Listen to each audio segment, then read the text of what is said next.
Welcome to the So Much More podcast, where we talk with people in the custom window treatment, soft home furnishings industry, and so much more. I'm your host, Ciel DeGuglielmo. My guest on the podcast is Jan Marie Larson. She is a silversmith.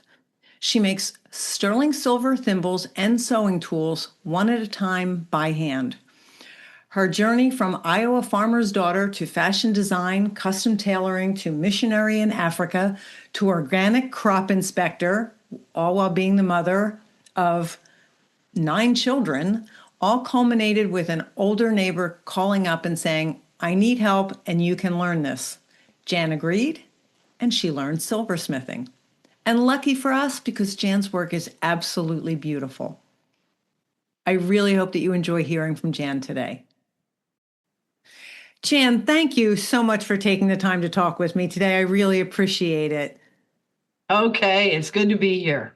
So you are a little bit different from some of the other guests that I interview.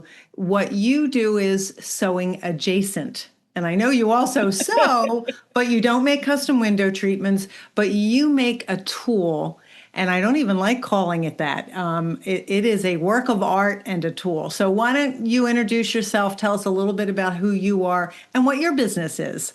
Okay, Jan Marie Larson. I am a silversmith. I make and sell sterling silver thimbles and sewing tools, mostly to quilters, but to any kind of sewist. I was a fashion design major in college, and I loved doing the fashion design thing and fitting people. Got married right out of college. My husband decided he wanted to go to medical school. And so I did custom sewing and tailoring to put him through medical school. Wow. So, I am very well versed on what y'all are doing out there. I've done it for many years. And then the kids kind of piled up, and we had a lot of children at home. And so I was a stay-at-home mom for a long time and didn't have a lot of time to sew. So there were years in there where I was doing repairs on things and doing a few custom things, a prom dress, hem my pants, that kind of stuff. But I didn't have enough time. And we do have 9 children and 14 grandchildren. And so at least they're not all living in my house now. I don't have to cook supper every night.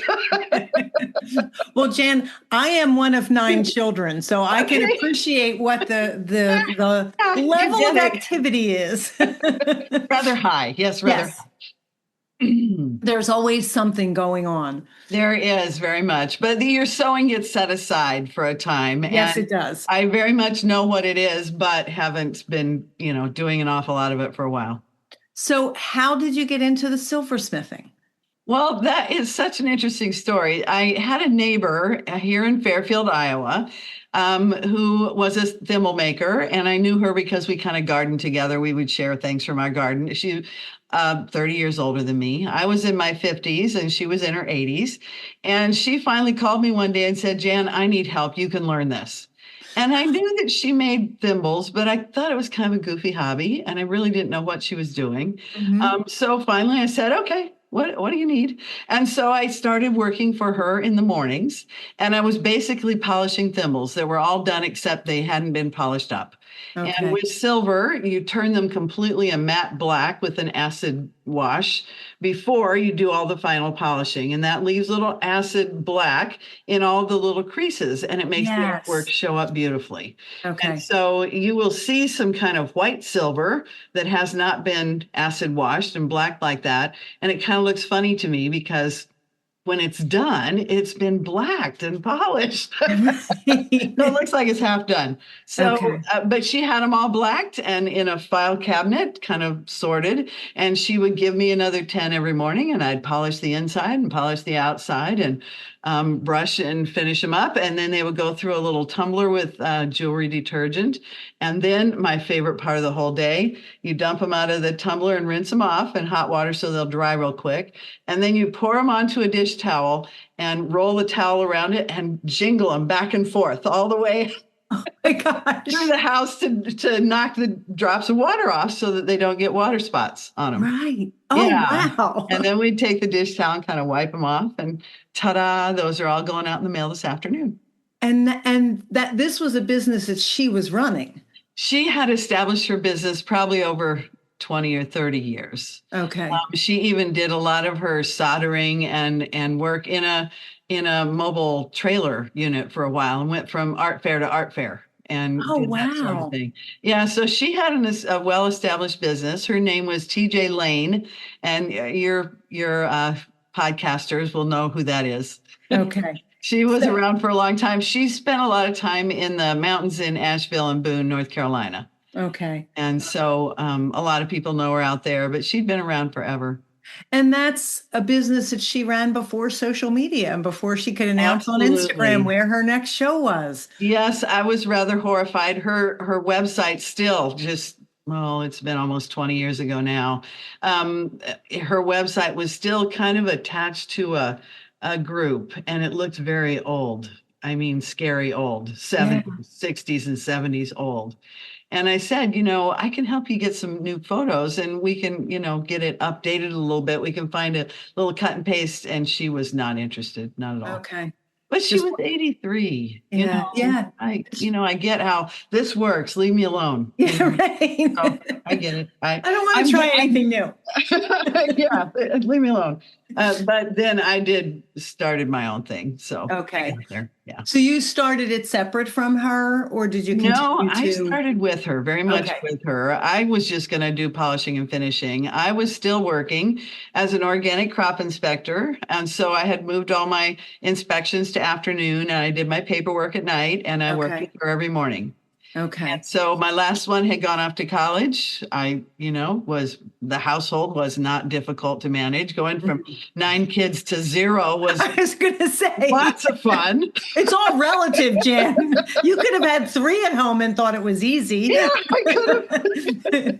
Although the last one, they just straggle along and you can't get them out the door. So we finally got the last one out the door and then it was a lot more fun. So, yeah, I was working full time.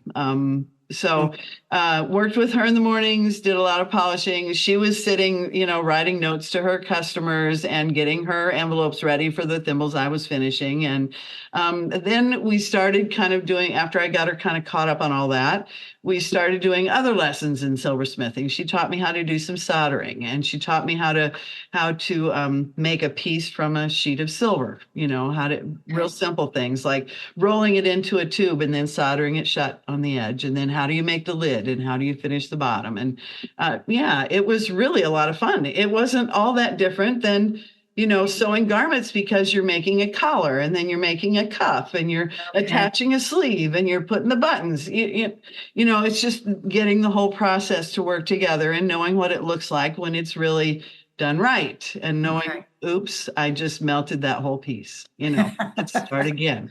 Like you melt things with an iron on the fabric, Yes. oops, Oh, yes. I'll cut that sleeve again. It's okay. So we did that for a couple of years. And finally, she had a show in Indiana and we're in Iowa. It was probably a 7 or 8 hour drive. And she said, will you drive me? I don't think I can do it by myself. And I said, oh, yeah, okay. And so I shuffled things around and made it so I could drive her. And the two of us went to the Huntington, Indiana show. And one of her good friends was getting inducted into the Hall of Fame that weekend. And so it actually, Jenny Beyer, you probably I don't know that okay, name. quilters. Your quilter friends will know. The quilters will. And I often say this. I'm not a quilter. I've been to quilt shows and I go to quilt stores and Yeah. maybe when grandchildren come along, I will turn into a quilter. But at this point, I've only ever made two, so I'm not as well versed in that world, Jan. Yeah, so Jenny Beyer is a big quilter, and she had a retreat center in Virginia Beach. And Okay. so Jenny was a big deal. She retired 2 or 3 years ago. Tommy was making thimbles with her name on them. We had a little autograph punch that we would punch her name Oh, on every single. wow. Yeah, it was kind of cool. So we punched her name onto every single thimble, and Tommy had been making hers for 10 years, and I probably made them for 10 more. Okay. So yeah, there are a bunch of Ginny Bar thimbles out there. They came from my house. So yeah, so we worked together on a lot of projects. After that Indiana show that I drove Tommy to, when we got back home, it took her 2 weeks to recover, to really Okay. be able to get out of bed and manage and be ready to, go back to working mornings with me. So finally, she said, Jan, that was my last show. It's your turn now. And I've signed up for Okay. these other four, and now you get to go. And I'm like, wait a minute. I didn't have that. That What have I done? was no, but I did. I started doing the ones that she had signed up, and she had ideas about what were the good shows and what weren't. And so I, started going. When I kind of launched after a couple of years of doing shows that she thought I should do, then I kind of started finding shows that I thought I should do and going out on my own. But then it turned into a problem that we couldn't manage enough inventory for me to do a show. Okay. If you go to a show with only 20 thimbles and only 10 of them fit somebody, you've only made that much money, and you can't pay for your room and board and your gas and your Right. booth fee. And so I had to have enough merchandise to be able to do that. And so Right. things started kind of to spread out. And I started doing my own designs with the chatelaines first, because they're only one size. You just have one mold and one way to put it together in one thing. It's pretty easy. When you get into thimbles, it's all these sizes. There's bigger, Right. smaller, there's longer and shorter, there's round and square and oval. And so, all the sizes. And I started really noticing as I was working, trying thimbles on everybody in those few shows that I did with Tommy stuff, that we needed to expand the repertoire. I couldn't fit everybody with what I had. Okay. So we Okay. needed to work a little harder at figuring out things that, people were asking for. And so I started working on that. But wow, it's a really slow process. The way that Tommy had done it, we start with kind of a middle-sized thimble. And then each time that you make a new rubber mold, the rubber mold actually shrinks the thimble, because it's when you use that mold, you can't fill it up all the way tight so it's full, Okay. because the rubber holds you back, as it should. Right. But each time it shrinks about 3 to 5%. Oh, so the mold is not useful. Right. You've got to 59. hang on to that master that made the mold so Okay. that you can make another mold the same size. If you don't hang on to the master, each master will get smaller and smaller and smaller. So what we wanted as we were finding new sizes was to take that smaller one and make a smaller mold, and smaller one and make a smaller mold. And then I would have a whole bunch of these weird, not quite a 4. It'd be smaller than a 5, but it's not a 4. And so I'd have all those random ones to sell out at shows, because people's fingers are all different sizes. Yeah. I But mean, we're trying to get to a standard size so that it'll okay. work. Well, so after I kind of started doing this myself, I realized that a computer was really good at that, and that my hands were not. And so I started trying to learn how to do computer assisted design, CAD. And Okay. so before COVID, I was getting going on CAD, but during COVID, I actually had time to sit in front of my program and learn it. Okay. And so I am not proficient, but I am managing.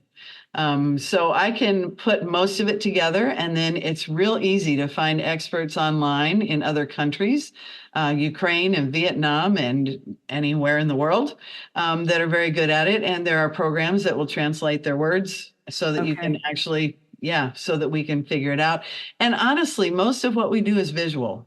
Okay. And so I will take screenshots of my 3D piece and email it off to somebody and say, what did I do? What happened? How do I fix this? And then they'll say, just send it to me and I'll fix it for you. And so I Okay. do. And I Okay. pay for that. Don't misunderstand. Of But course. I'll send it off to somebody who really knows what they're doing, and they'll fix them. And then when it comes to sizes, I've got a couple guys that are really good at doing the sizes and a couple other guys that are really bad. So I pick the good ones and get the sizes done with the guys that are really good at it. And then I don't have to, that's hours and hours of work that I'm not having to do myself. Okay. Okay. Yeah. You mentioned chatelaine. Chatelaine. Am I pronouncing that? Yes. Yeah. Okay. For anyone who's listening who doesn't know what that is, can you tell us? And we'll include Yeah. pictures in our Yep. in Okay. social media to show people, but what is a chatelaine? A chatelaine was a Victorian era purse or pocket. It used to hook with a clip to the waistband of the lady's skirt. Um, they had anything that you would put in a purse or pocket. So there was often a little velvet pouch that would hold a coin, and there would be a little piece of shell or metal, something with a piece of paper on it, and maybe a little pencil that you could write your little notes. Ladies need to write notes. And the sewing chatelaines then contain all your sewing tools. And so often there was like a rollover button or a snap that would hold a pair of scissors that would come in at kind of an angle and hang right up to the waistband. There would also be little drop chains that would hold little tubes for needles or buttons or anything that you want. There wasn't deodorant in the Victorian era. And so there was little perfume bottles to make the smell less awful, we hope. Okay. So there are all kinds of, and they got to be really beautiful. So if you ever watch Downton Abbey, they all have their chatelaines on. The lady of the house is a rather ornate silver one with longer chains going clear down to her knee at times. And she walks around the house kind of jingling with her little silver chains. And that's lovely. And it shows everyone that she is the lady of the house. Okay. And then the lady who runs the kitchen has more keys on hers because there's all the little pantry closets that they don't want people stealing flour and sugar. So there's a key and a lock on all of those. And then the lady who cleans out the fireplaces in the home, because we run fires all day, every day, she has a little wooden one that clicks on, and it has the key for her closet that she keeps her cleaning things in. And so they're all very layered according to your level status. Yes, your status, your level of status in the house. And so the chatelaines that we're wearing now, we're wearing around our neck because if we put them on our waistband, we would sit on our scissors. And we hate when that happens. We do not stand up all day like the Victorians did. We sit. And so they're hanging on our neck, and that also gets everything into exactly the right spot so you can use it. Okay. We started out with Tommy. She would make the chain whatever length the lady wanted. And then she realized that everybody who got less than 30 inches brought them back because they're too short. Okay. We do learn over time. Yes. So now I'm selling only 30 inches. It gets it right down. And then your scissors hang on another 12 inches of chain. So it's 6 down and 6 back. So they're down a little farther. So you can actually use the scissors while they're still attached.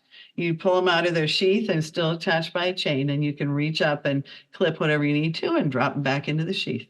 Which means they'll be in the same place when you go for them the next time. Right. As opposed to across the room or next to the sofa cushion. Yes, down the crack in the cushions is a common spot.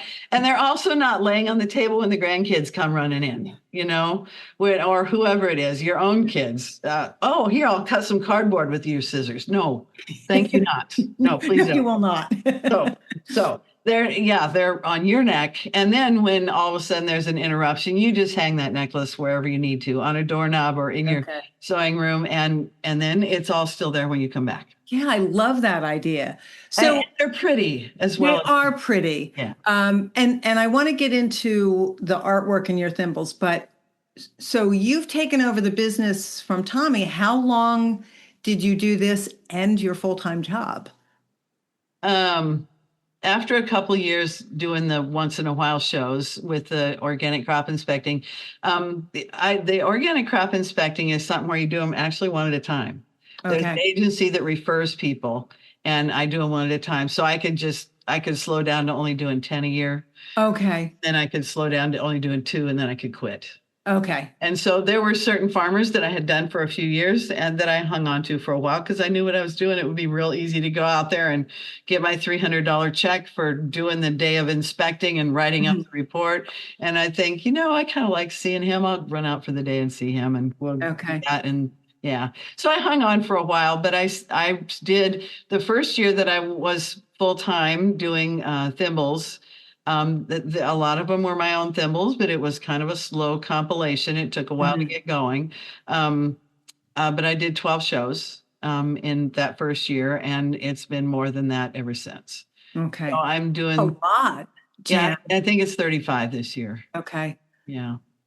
35 weekends out of 52. That's It's what not I'm much fun. thinking because it's always weekends and it's travel and it's like you said, Yes, the it gas and is. the booth space, whether it's indoor or outdoor, Yep, and all the of that is a hotel lot. rooms and the Yep. restaurants and it's all, there's a lot. And do you go by yourself when you go? I used to go all by myself, and I probably did that for 10 years, because I never was terribly busy. And Okay. I had there was a learning curve, with everything. You can't just stand there and wait for them to come up and want one. You have to greet each person as they walk by. You don't have to Yeah. sell them something, but you do have to say, "Hi, I'm over here. Did you Yeah. see anything here? There's something." Yeah. Try to not be mean. And I definitely don't run out in the aisle and grab people and haul them in. But you just ask, do you do any hand sewing at all? If they say no, they walk on. Right. Right. This is really about hand sewing. Okay. Um, I'm curious about the style of your thimbles. Do you make any plain ordinary ones, or are all of them as beautiful as the ones I see on your They're all website? crazy. I don't do boring. Okay. There's plenty of places you can get boring. Help yourself. This is this is No, true. no, I have no a couple. boring. I have a I do couple have ugly people. plastic ones. Yeah, there's ugly out there. Go ahead, get your ugly. The problem is, the plain ones. Everybody thinks they'll actually work better, but they work worse. Okay. Um, okay, a couple things I learned early on, and that your podcast people will understand.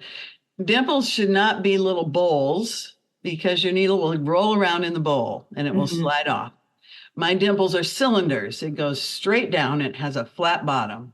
So when the rear end of your needle with the thread goes into that dimple, it gets caught on the Right. corner at the bottom and it stays in there. So all the artwork on all the thimbles are like that too. They're not smooth edges and Right. roundy things. They're not soft. They are very 90 degrees. Right. The oak leaf on the acorn thimble, the leaf, although it looks quite round and lovely and curvy, the edges come straight down and hit the thimble, and there's a 90-degree angle right there. So Okay. your needle catches on all that artwork. And Okay. that's why there's a lot of artwork. The peacock thimble is a beauty. It has a peacock on the front because it's on a right-handed person. The peacock will sit between your index finger and your middle finger. The thimble is always worn on the middle finger. And the little peacock's head is right there beside your fingernail. And so if your thimble hits kind of far in toward your nail, it'll hit the peacock instead of your finger. Which And so we which we're kind of grateful for. Yes, we all are. So we kind of roll things around on that side because that's the side that you'll hit as you Okay. go. I do understand where we hit on our fingers. I keep three little hoops and a bunch of needles in my booth. And so when you finally kind of pick out one that you think fits really well, before you leave my booth, you got to pick up a needle and poke with it and be sure it's Okay. not going to hit your finger when you're poking. Okay. And So so so I'm curious, I want to talk about the sizing a little bit, but you have the open nail thimbles as well as the closed yeah. thimbles. And I don't have long fingernails, but I've always been a fan of the open nail until it doesn't work right and I'm wearing a needle in between my skin Yeah, and that my happens. nail. Yeah. But yours all have like a ledge. Yours all It's a have, nail guard. Yeah. yeah. On the sides, there's a ledge on about 2/3 of them. There's a few that don't have a ledge, but when they don't have a ledge, there's a lot of dimples along that edge. And Okay. so don't worry, you'll catch on something before it gets to your finger. But there's actually people who push with the back of their nail. They do.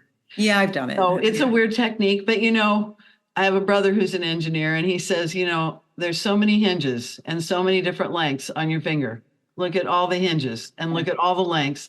So you're going to have to cover the whole thimble with dimples because you don't know where it's actually going to hit. Right. From one Right. finger to the next, they don't hit the same. That was one of the things I did notice right away that you had more dimples on your thimbles than any I've ever seen. And I Okay. don't know that I've ever paid that much attention to it, but I remember thinking, huh, that's so interesting. Yeah. And that's Yeah. why. Okay. And the dimples are cylinders. And so your needle catches and holds in those. Right. So a lot of people will look at them and say, that's not going to work for me. And I'm like, just here. Here's a needle. Here's a thimble. You decide if it works. And if it doesn't, walk away. It's okay. Yeah. You Yeah. know? But yeah, you decide. So how, I know you have a guide on your website and I will put links to your website in the show notes, but how do you determine what size thimble you should be wearing? What You is a should good try it fit? on. Okay. You should try it on. But how, I That's mean, why I travel. okay, I don't know if I would know trying it on, like how snug should it be? Well, that's the hard part. If we're doing it online, you can't try them on online. Okay. So we can take a couple measurements. I use American ring sizes and I ask you, and here's the important part, take a photo of the sizer sitting at the base of your nail, right on the Okay. cuticle at the bottom of your fingernail, and then take a photo of the ring sitting on the biggest part of that knuckle right there. Okay. And the photo, that two or three photos, is the most important part because then I can say, "Oh, look how tapered she is from that bottom of her nail up to the top, very tapered, or not tapered at all, real muscular, real juicy fingertip there." So then I know if she needs a tapered off at the top thimble or a nice Ah, deep one. okay. My Okay. deepest thimble is the owl, and it won't even work on tapered people because you end up with a whole pillow of air back in the back of it. No fun.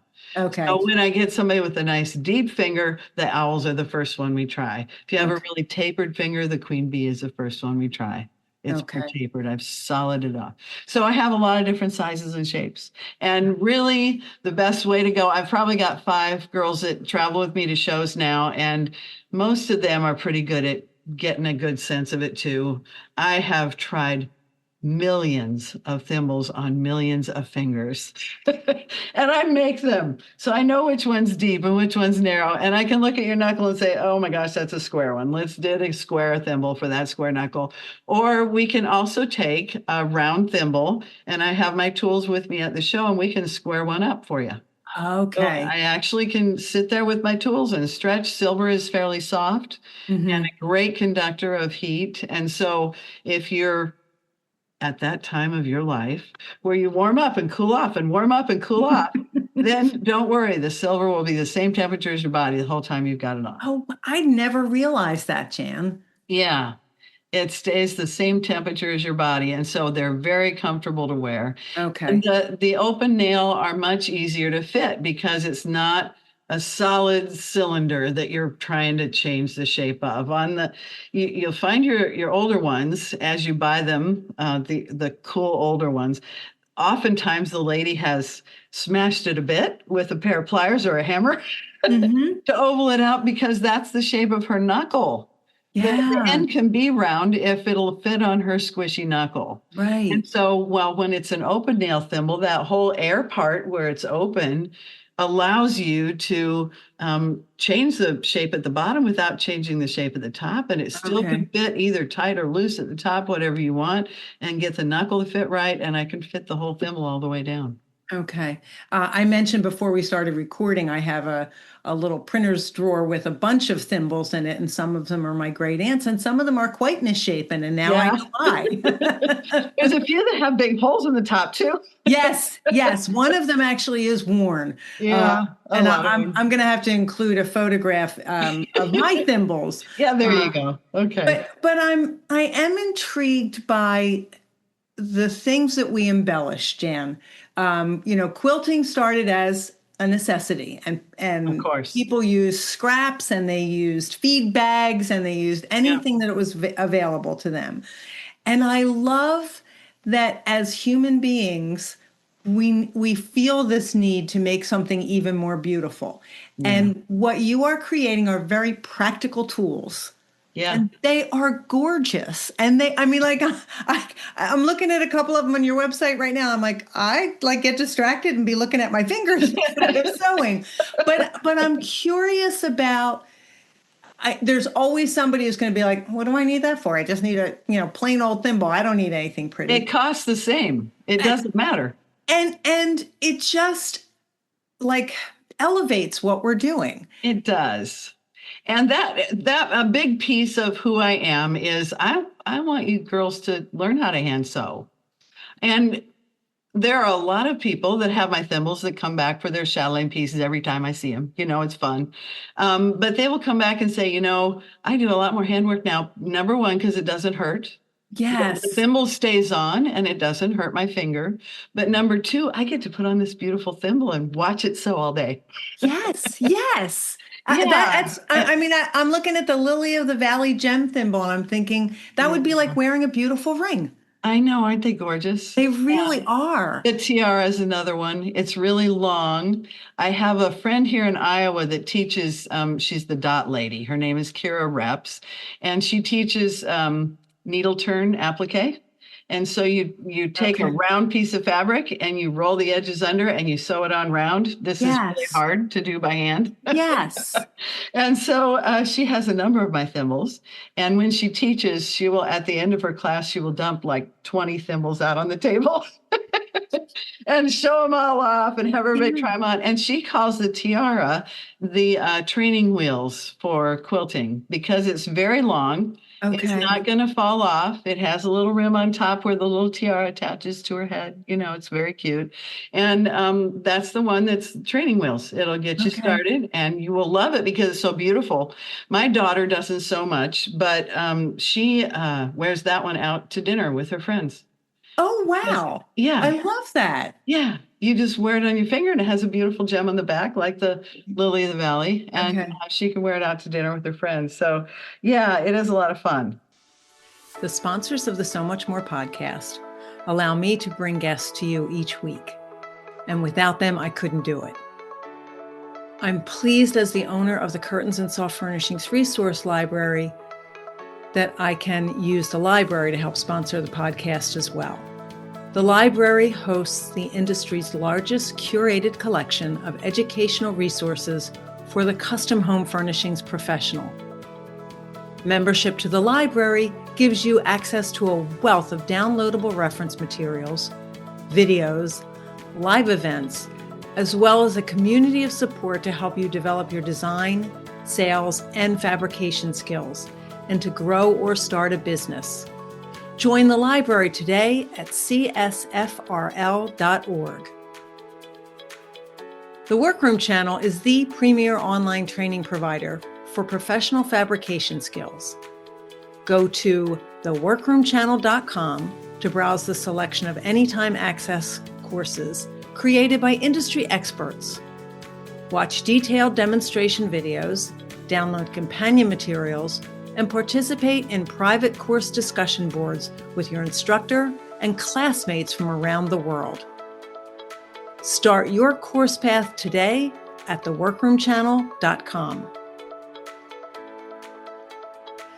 Education, networking, visibility, and industry discounts are just a few of the benefits that are offered to members of the Window Covering Association of America.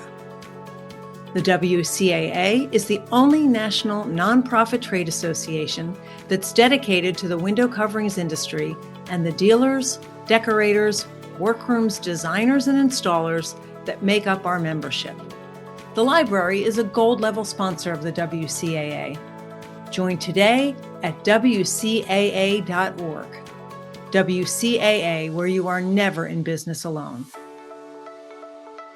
Discover Klimaka Studios, where innovation meets exceptional design. Klimaka fabric and wallpaper collections are inspired by the original works of collaborating artists and developed with the understanding of how fabrics are manipulated into exquisite soft home furnishings. Workroom businesses enjoy exclusive access to engineered designs and best trade pricing. From clever layouts to classic linen prints, Klimaka Studios delivers the quality and consistency that your business demands. And Klimaka's reliable, on-time delivery keeps your projects running smoothly. Go to klimakastudios.com for swatches and trade account information. Klimaka Studios, for the joy and profit of workrooms. You blended the two jobs together and then now you're focusing entirely on this. I am. Yeah. This is doing shows is never a simple thing. No. So I'm curious about what is your definition of success for this business? Oh, yeah. What defines that for you? For me, it's keeping you girls all sewing. Okay. Honestly, I feel like it's a service. Like I'm helping you find the right thing to keep you going down that road so that you can express yourself in the quilts and the embroidery and the clothing that you make. Okay. That's my job, to keep you all working. I love that. I love that. So, what has been your greatest success so far? Um, if we're talking about business, it has to be financial, you know. And at one of the shows, this is a funny story. At one of the shows, a younger lady, younger than most at the shows, you know, came up and she had to have a thimble. And I couldn't quite figure out why, but she finally said, "Well, I'm working on tutus for ballet." And I thought, oh, cute little thing. Mhm. And she said, "I just spent like 5 hours trying to attach this piece to that piece. And there's a suede top layer and it has a bunch of embellishments and beads on the top and it has to sit on this tutu and I just couldn't get it attached and I was killing my fingers and so we found her thimble. Bottom Mhm. line, not even that hard. She had tiny fingers though. It's a size 3 that's smaller than my pinky. Okay. So tiny, tiny thimble. And she was happy with the fit. She went off and had lunch and came back later and said, because I always tell everybody, come back later. Don't assume that this is your only fitting because we swell up and we shrink and Right. let's fit them on the first day and then bring them back the second day and trade them out if they're not right. You know, let's get this done while we're still here at the show. And Right. so she brought it back and then went home that night. It showed me that it still fit and we were all happy. She went home that night and came back the next day and she said, "I tried to look you up online and I could barely find you on social media." I said, "Well, it's just me, Leah. I'm the only one doing this, so I don't have time to do everything. You know, I Yeah. have inventory and I made it to the show. Isn't that success? You know?" And she said, "Well, I can help you with your social media." Well, I had Wow. other, you know, guys from India that didn't know what a sewing machine was try and help me with my social media, and they just dump photos online and make you pay them, and it's Yeah. not good. So I'd kind of given up on that, but she really was good at this, and so I said okay. And about a month later, we both cleared our schedules and had a kind of a day-long meeting on Zoom, and she started doing my social media. And she, after she went home, the next 6 of those tutus that she did only took an hour apiece instead of 6 or 8 hours. So Wow. she was thrilled and came back and told me that. And off we launched. And she's the one who's doing my social media right now. And Okay. she is doing a great job. Yeah, she Yeah. is. She Yeah. is because I follow you on social Yes. media and I love what I see. She is doing a great job. Okay. She's getting it out there. There's a lot of videos on Instagram, and that's what she does. That's her big deal. And wow, it works. She's Okay. doing a great job. And the fact that she was able to complete the job she was working on in less Yeah. time, that's Yeah. amazing. And she still is doing that. She has her own line of Leah. Her name is Leah. Okay. Leotards. I love it. I Yeah. love it. Yeah. So she's doing a great job. And Okay. still working part-time for me, doing my social media.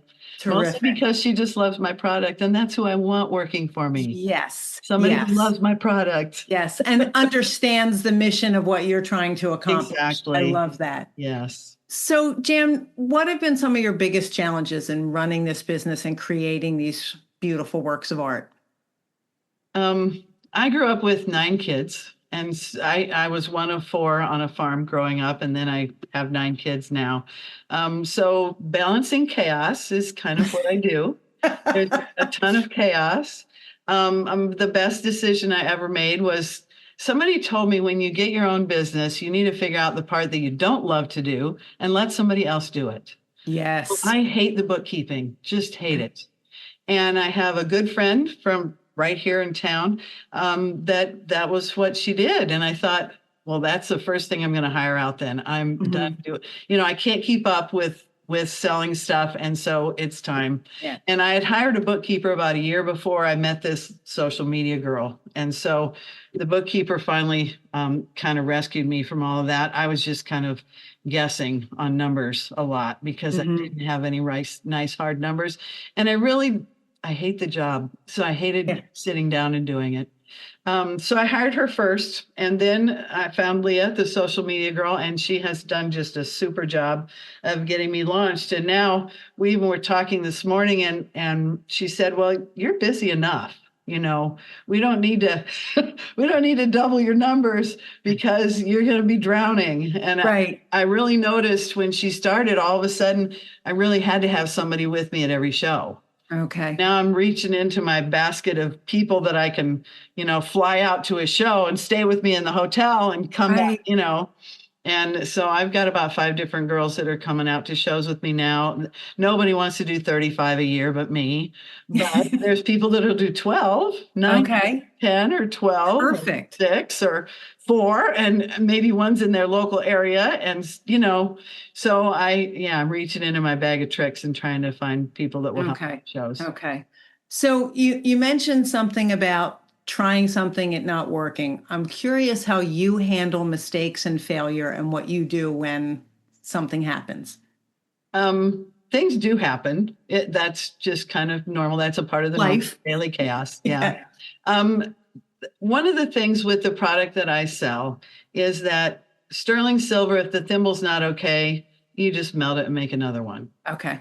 If it was a piece of fabric, that fabric got ruined, well, darn. Yeah.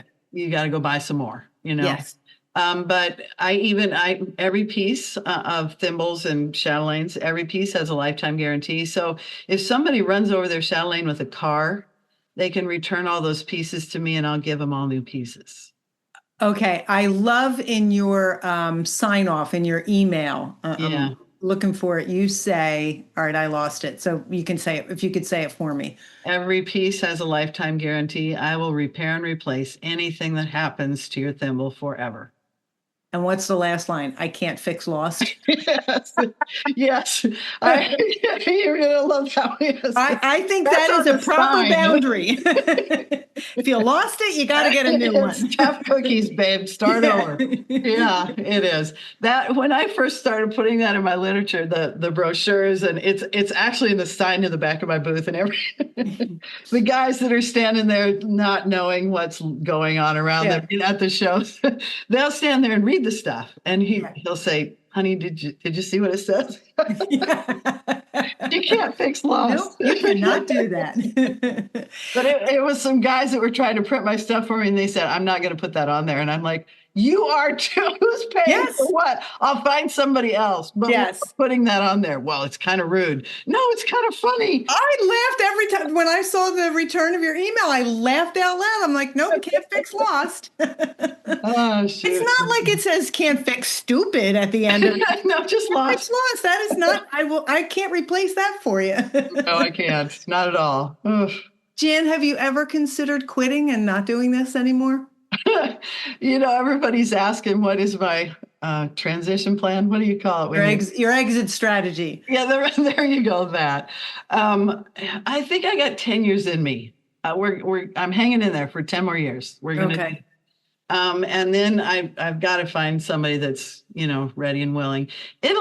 I'm trying to find younger people to work the show with me because it's exhausting. Yes. And so if I can find somebody younger, their feet hold up longer than mine and their back and, all of that. I usually have about a 10-hour day at the shows, and it's Thursday, Friday, Saturday, most weekends. Okay. A 10-hour day where I don't go to the bathroom and I don't get much to eat or drink. I might have a granola bar and a yogurt or a pop in the booth with me, but I really don't leave the booth. Mm-hmm. And so not everybody can do that, or not everybody wants to. If there's 2 of us in the booth, as long as there's not 12 people in line, one of us can leave. Nobody's walking away with 12 people in line. No, and oftentimes there's 12 people in line all day. Okay. And then at the end of that show, I got to think, I need to bring 3 people next year instead of 2, know.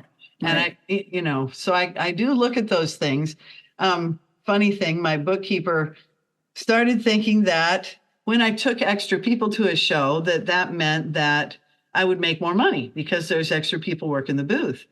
But really what she was seeing was that I was taking extra people because I knew that there was more more money or more sales or more Right. quilters at that show. And so she was looking at it in reverse because that was how her numbers looked. Well, if you Okay. take extra people, you sell more stuff. Well, we can both just stand around all day if there's nobody here, Right. or we can both sell all day if it's a real busy show and there's a lot of people there. Right. Yeah, it's funny how that works. Yeah. I know that you mentioned the CAD drawings. Do you use much technology in your business? Yeah, I am on CAD all the time now. That's where all the Okay. symbols come from. I do a lot of hand building on the individual pendants, the chatelaine, the top piece that holds Mhm. everything. A lot of soldering. I have a laser welder. I have a couple guys that come in and do the laser welding. Okay. I can do it, but my eyes wear out, my neck wears out from hunching Yes. down. So I can set stuff all up for them, get it half done, and then leave it there. And all they have to do is come through and pop it on there with the laser welder. Okay. So it's a lot of high school kids. I do a lot of the 4th of July was last week, and everybody's off by then. And so the week before and after the 4th of July, we do a lot of heavy lifting in the shop because that's when all the football guys are out. And if I can find high school football guys that are careful and not crazy and throwing hot stuff around in my shop, we'll be fine. Okay. Yeah. That's awesome that you have found that resource. Yeah, it's kind of a cool resource, really. And Yeah. now it's kind of there's a hierarchy, and the cool kids get to come and work at my shop. And if they misbehave, they're not cool anymore. They're out. Okay. All right. I love that. So I'm curious, Jan, what 3 business items could you not live without? Spreadsheets. Got to have spreadsheets. My website is a big deal. I finally, about 2 years ago, about the same time I hired the bookkeeper, I switched from using Square, which is just kind of a card reader system, to Shopify, which is a whole network. Yes. It's the world. Yeah. And so we didn't understand that there were going to be a lot of changes in the way that taxes are done.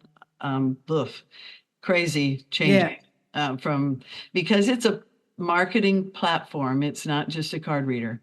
Right. From a marketing platform, all the taxes get sent back to the state where the purchase came from. Okay. So most of my sales had been Iowa on my old website with Square, but now the taxes have to be recorded in every state. And so my poor, precious bookkeeper had to file taxes in 42 states last year. Oh, my goodness. Yeah. No fun. And we are grateful for the technology that she has to log in and have a password in every state. Oh my goodness. Yeah, and then share the bank account number with them so that they can. It's not my forte. No, I would not be happy. I hired her first. Yes. Then, and then sold in different states. Yes. Yeah. Oof, nightmare. Jan, do you actually get to do any sewing? Not much. My kids all made denim quilts from their jeans when they graduated high school. My oldest had a big party and had made 12 denim quilts for his 12 friends. Oh, wow. Well, he had siblings that helped him with the quilts. Okay. Fair enough. By the time we're down to the last one, she's like, Mom, do you think you and I can do this? Yeah, we're gonna get there. It's okay. So we took jeans and we had little cardboard patterns made up, and you take a Sharpie and draw on your jeans and just cut. And so I would spend a whole day drawing on jeans, and then they would all sit around the evening while they're watching TV with scissors and cut them. And then we'd lay them all out on the floor one day and try and sew them all up. And they all learned every one of them learned how to do this. So once in a while, they will have a usually denim quilt that they want to use for a picnic, and they got it all ready for the binding. And then denim quilts are heavy. Yes. So they come to my house and we have to set up the big heavyweight machine and sew the binding on by machine first, and then roll it around to the back and do the handwork. And I get to do the back handwork on all of the quilts. Oh, nice. Yeah. That's really nice. Yeah, it feels good. Yeah. I love doing it. Having a big, heavy denim quilt on my lap in the recliner, TV or music or a podcast, on, and sitting there just hand stitching. Yeah. Couple hours. And it's interesting because the business that you have created is one that goes with sewing, but for those of us like me who make window treatments and other home goods, it started out as something we love doing, and then it becomes a business, and it's not so much fun And because you're anymore. running a business. But the sewing is not part of your business. No, it's But not. you're so busy that there really isn't a whole lot of time for it. So No, that's actually really special. yeah. I bought an embroidery machine. I do have a couple of little felted wool items that hold the chatelaines, Hmm. pouches that hold Okay. chatelaines and hold the various pieces. And I'm using an embroidery machine to Okay. do cute stuff on the outside of the pouch. Okay. So extra creativity, because what you Yes. do making these is extremely creative. Yeah, I'm really having fun. It Okay. really is just fun all day, every day. That is wonderful. Really. Yeah. Jan, what do you do extremely well? Hmm. I probably manage chaos. Okay. You I know, love that. I think that's yeah, awesome. I have a pretty good administrator head where I can choose what's the most important thing to get done first, Okay. and second, and third. And That is a skill. yeah, it is. And I hadn't noticed that until I kind of watched. I've got a couple kids that don't have that. Okay. And they just do Interesting. what's in front of them, and that's what we do. It's Yeah. okay. But that wasn't necessarily the most important thing. And so we're just going to get it done slower now because you're doing what's in front of you instead of the most important thing. Gotcha. Okay. So, yeah. Yeah, I multitask all day in my shop. Each piece has to get tumbled and it's 10 pieces for 10 minutes. And so I kind of race myself to see if I can get the next 10 ready before the timer goes off, Right. you know? Okay. Yes, yeah, so it's that. What do you not do so well, Jan? Mm. I don't rest. Okay. I don't know what calm is. Okay. Well, And you're so believe busy me, managing chaos, you I don't have time know. for calm. I don't even sleep much. Okay. I realized the kids were here loading the U-Haul for my daughter to move, and I realized all of a sudden I was staring at my computer and working on. I have a show coming up in Great Britain. I'm doing the Festival of Quilts in Birmingham, England. Okay. Oh, wow. Yeah, That's exciting. in like 3 weeks, and I hadn't done all my reservations, Airbnbs, and Mhm. hadn't gotten exactly the driving route. All of a sudden it was 4:28 a.m. and I was still sitting there doing that. Oh, Jan. And it had been U-Haul all day, out in the hot, Yeah. sweaty, and then 4:20 a.m. And I thought, should I go to bed now or should I just stay up? I would have been asleep in front of my computer. So. No, it had to get done. So, but I got it done. But that happens. I'll even be Yeah. down in the shop. My husband knows that happens. So I'll even be down in the shop and realize, oh my gosh, it's 2 a.m. I'm sure he's been in bed for hours. He sometimes he'll even call me and say goodnight. And, at like 10 o'clock, because he has to work the next day too. Right. He'll call me and say goodnight at 10 o'clock from the shop to the house. And I'll say, oh, honey, I'll be up in just a minute. And then like 20 things happen Yeah. and I don't get up there in a minute. And he knows better. Yes, he does. You Yeah. mentioned you mentioned the timing on some of the tumbling. Jan, if you don't mind me asking, start to finish, how long do most of the thimbles take to make? I always say it takes a week. Okay. The lost wax casting is 2 or 3 days. It's Okay. really a big operation. The Each piece is actually made in a rubber mold. So we inject hot wax into a rubber mold. And I've Okay. made the mold, so we'll start there. Injecting hot wax into rubber mold, then the line where the injection happened, there has to be about a half inch of wax getting in to be in a thimble. Hmm. The wax hits on the forehead or the nail guard of the thimble and that Okay. fills the whole thing. So then that rubber mold, after about just a minute after the hot wax goes in, the rubber soaks up the heat and it's cooled off, and you just peel that rubber off. Okay. There's a front and a back and an inside. And so the wax is still kind of warm. So this is why I talk about I'm making everyone one at a time by hand, because I have to kind of grab that thimble and pull the rubber mold out of the inside of the thimble. So the thimble's hollow on the inside. Right. So I have to pull that out. And so each one moves a little. On all those processes, it'll move. things will get stretched a little or smashed a little, and everything moves. So you have to do that. I do about 25 of those. I squirt the wax in, and sometimes in 3 or 4 different molds. If I need new sizes or new styles, I keep a list. So I'll do about 25 of those, and then I have a 9-inch tall wax tree. And I take each of those little handles that went into there, and I take a little hot, it looks a lot like a soldering gun, like the old ones that Grandpa used to use. And you heat a little spot on the tree and make it liquid wax. And you heat the end of the branch of the tree, which is part of your thimble, and you stick them together and you blow on it. It takes about 3 seconds. And then you let go and it stays there. And you put 25 of those on a 9-inch tree. They go all the way around and all the way up. And then it slides into about a 12-inch tall stainless steel cylinder with holes in the sides, and I shrink wrap it. And then we pour in liquid porcelain from the top, and we make it so it doesn't hit anything on the way down. So I slide the porcelain down the side of the cylinder, and it fills from the bottom up. Okay. And we put the whole thing under a vacuum dome and suck all the air out of it, because I don't want bubbles in there. And of course, when you put that in, there's some bubbles that hook into the inside of the thimbles. So we suck all the air out of it and let it sit there for about 5 or 10 minutes. And that all the porcelain firms up, hardens like plaster of Paris wood. And then we take off the shrink wrap, leave it sitting there for about another hour. And then it goes into the kiln, and it spends a whole night in the kiln. So about 7 o'clock at night, I'll turn on the kiln, and by 7 the next morning, then it's ready, but it stays hot until about noon. Okay. Unless I shut it off. So it's just waiting for me. I can fill up 5 of those cylinders and trees and fit 5 into the kiln all at once.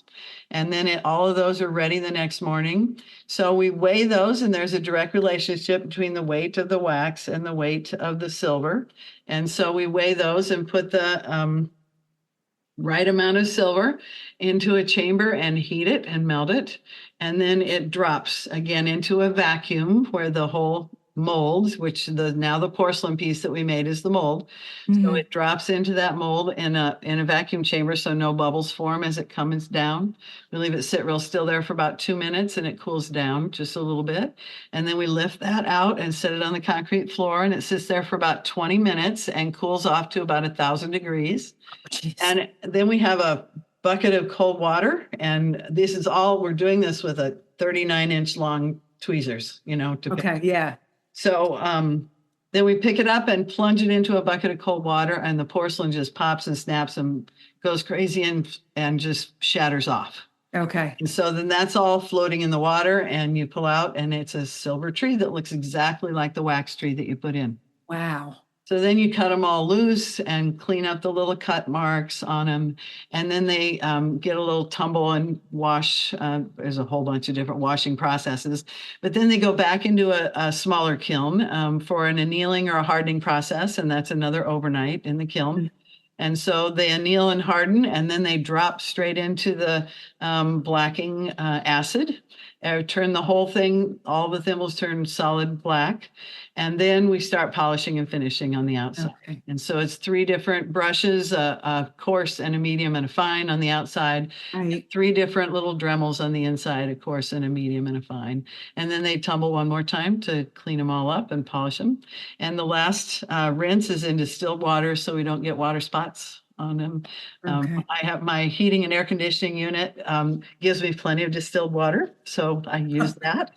That's awesome. What a great use of resources. Yeah. I love that. Yeah, love that. So that's what we do. There's a lot of repurposing going on in the shop.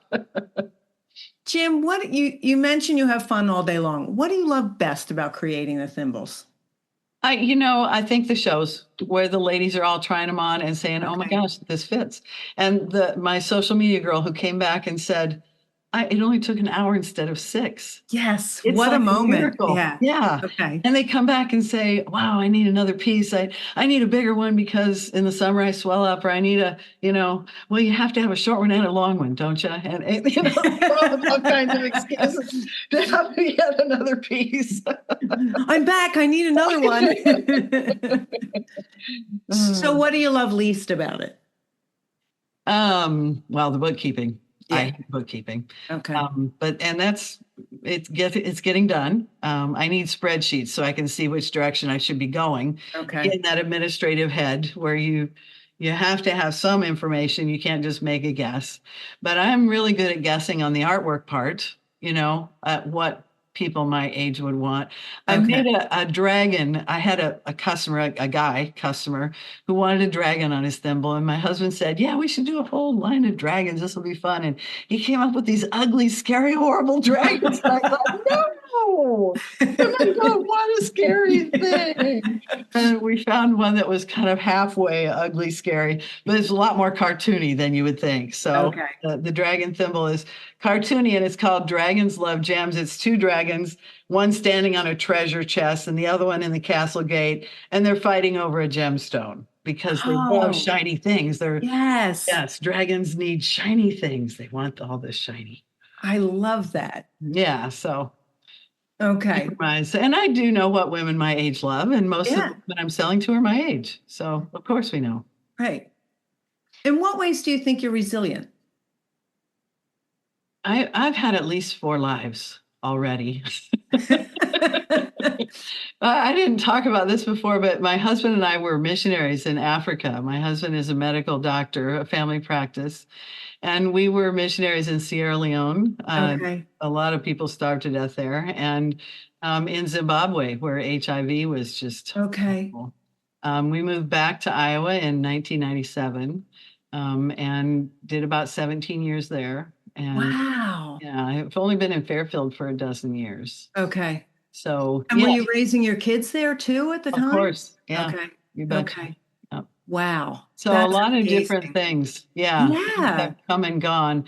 The whole fashion design thing, and then landing in Africa, fashion design, and organic crop inspecting because it was flexible. Yeah. I Yeah. got to be flexible here. That you just move from one thing to the next. And this is not terribly flexible. Most of my shows are scheduled about a year in advance. And so somebody decides to have a wedding on a big show weekend. It's like, oh, have a nice wedding. I'm I will not be sorry. there. Your kids have to check with you before they plan those things. They know now it's Monday Yeah. and Tuesday. You do Yeah. it on Monday or Tuesday if you want Yes. mom around.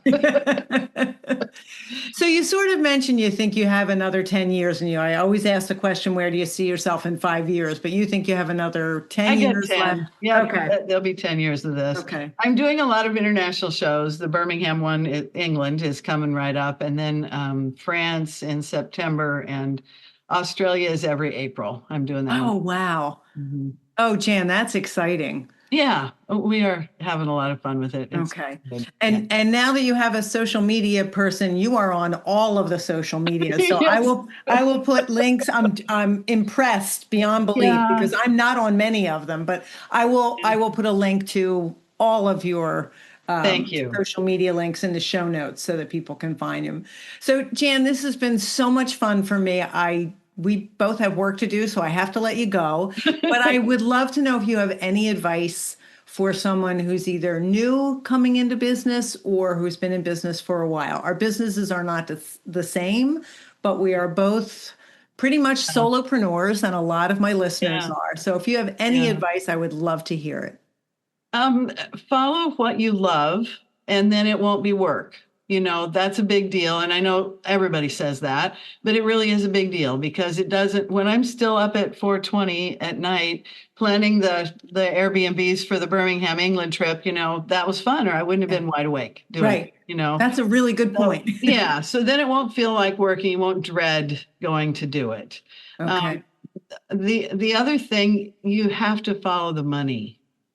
It's a business. Yeah. If you're spending your money and not getting any back, you're making mistakes. Don't do that. Find a way, because I see other booths at the quilt shows that I go to. Here's the prime example. I only saw this once, so I'm not telling on anyone.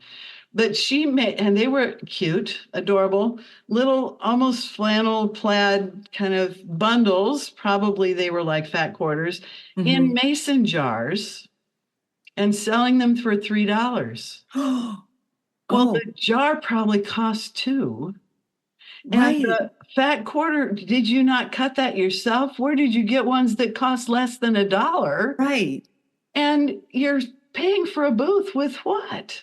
Yeah, They were adorable. Don't misunderstand, but of people course. walked up But and thought, I don't want to carry glass home in my bag. right. So nobody would even buy them.